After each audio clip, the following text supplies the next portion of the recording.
What's up guys, welcome back to my channel, hope you're all doing well. A couple of days ago, a well-known real estate investor, stock investor and YouTuber by the name of Graham Stephan put out a video in relation to market rotation. This is one video I completely agree with. He basically discusses what is market rotation and what stocks he sees making a turnaround in the next couple of months in 2021. So what is actually market rotation? So market rotation is value companies or stocks that have been affected and hit hard the most by the pandemic, making a comeback in 2021. Some of the sectors that he's talking about is the airline sector, oil and gas, and energy sectors. The main reason for the comeback is basically the distribution of the vaccine and the US economy reopening. Now, the investing strategy that Graham was talking about is a high risk, high reward type of investment.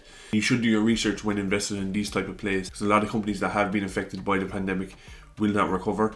Other options instead of the high risk, high reward type of play, ETFs, follow ETFs. Some ETFs he was talking about was the Russell 1000 is the top 1000 companies in the US, and the S&P 500 is the top 500 companies in the US. To wrap it all up, he basically states that the top companies like Amazon, Google, Facebook that have been leading the S&P 500 to the all-time highs. There's going to be a market rotation now with companies that have been affected taking charge now with the arrival of the vaccine. So with this in mind, with me being a hothead and going for high risk, high reward type of plays, these are the top 3 companies that I'll be investing in 2021. So the first on the list is Arconic, ticker symbol ARNC, market cap of 3.25 billion, 52-week high of 31.50, 52-week low of $5.80. So within the last year, it has seen a serious increase. I called this one out back in June, about 6 months ago, when it was right around $15. So Arconic became public in 2020 in April. What does Arconic do? Arconic specialises in lightweight components made from aluminium and titanium, and they say they are the leading provider of sheet metal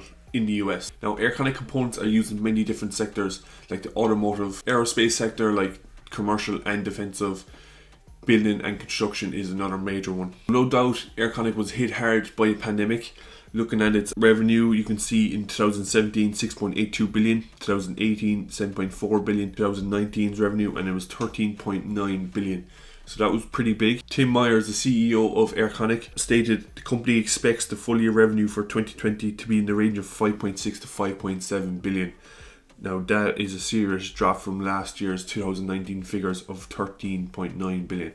So definitely they've seen some serious drops in the last year. So we look at the analyst rating of Arconic now. 3 analysts is pretty low.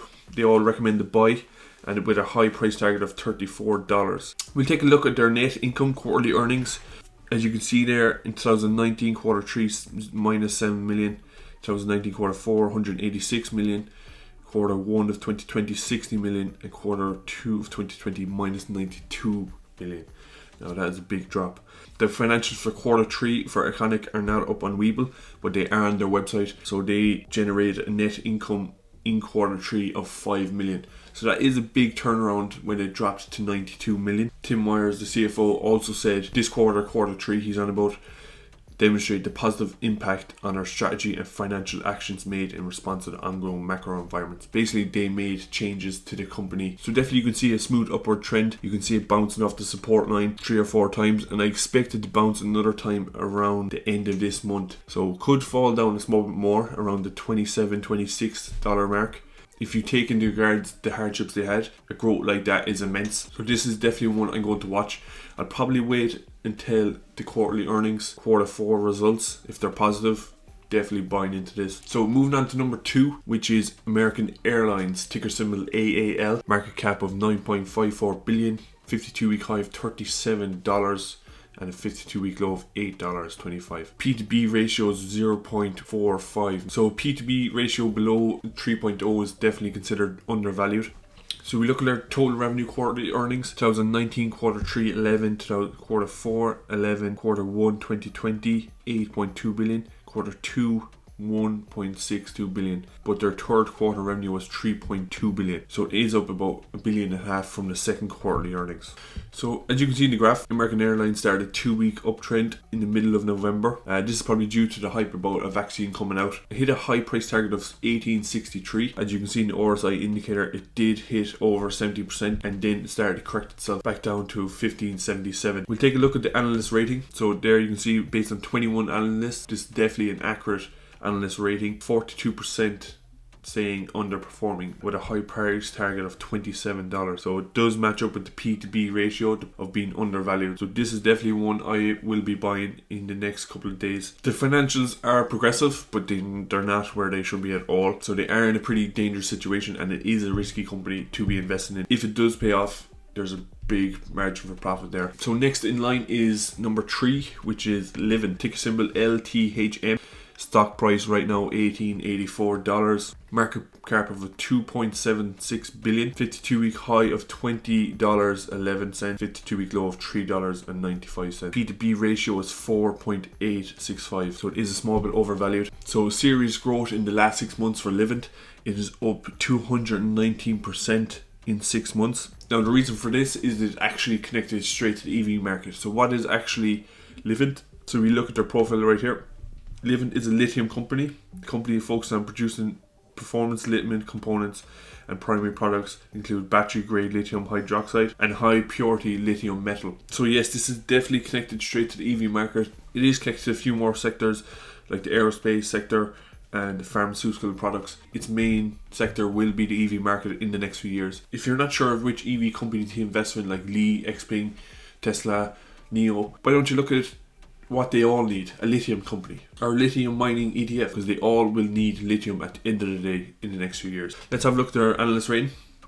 So based on 13 analysts, 15.38% recommending a strong buy, half of them recommending a hold, with a high price target of $21. Take a quick look at their financials. Quarter 1 in 2020, 68, quarter 2, 64, quarter 3, 72 million. So the financials aren't looking too bad for this company. They are in a minus for quarter 3, but we're in the pandemic, it's a shit show, so most companies are going in a minus right now. Yeah, so I was watching this company since it was about $7. I have bought in, sold and bought in again. You can definitely see in the value chart that the volume is up since October, the start of October.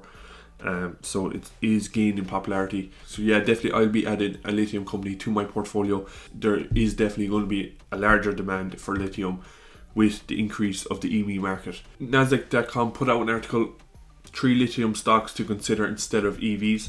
In the article it says demand for EV cars is rising rapidly, pushing global lithium demands from 43,000 metric tons to 117,000 metric tons. Annual production of EV is expected to rise from 3.4 million cars a year to 12 million by 2024. So yes, this is the start of the new era. So with this in mind, I will definitely be buying Livent in the next coming days. So guys, these are value companies. They're not growth companies like Facebook and Amazon. They're not established. These are pretty young companies, so there is risk involved. There is a lot of risk, but there is good reward. I do not support you following my footsteps regarding these particular companies. You should do your own research, and this is my own opinion. If you're not comfortable with high risk, high reward type of plays, just do what Graham Stephan said and buy into ETFs like the SP 500 or the Russell 1000. So this is just my opinion, and this is my play I'm going to be doing in the next couple of weeks. So let me know what's your opinion in the next couple of weeks. What you think is going to happen? What stocks are you going to invest in coming into 2021? Do you see a macro rotation like Graham Stephan was on about? Let me know in the comments below or DM me on Instagram. I do try to comment back to everybody, but it is hard. So guys, if you enjoyed the video, please like, share and subscribe. It does help me out immensely. And with that said, I will see you guys in the next one.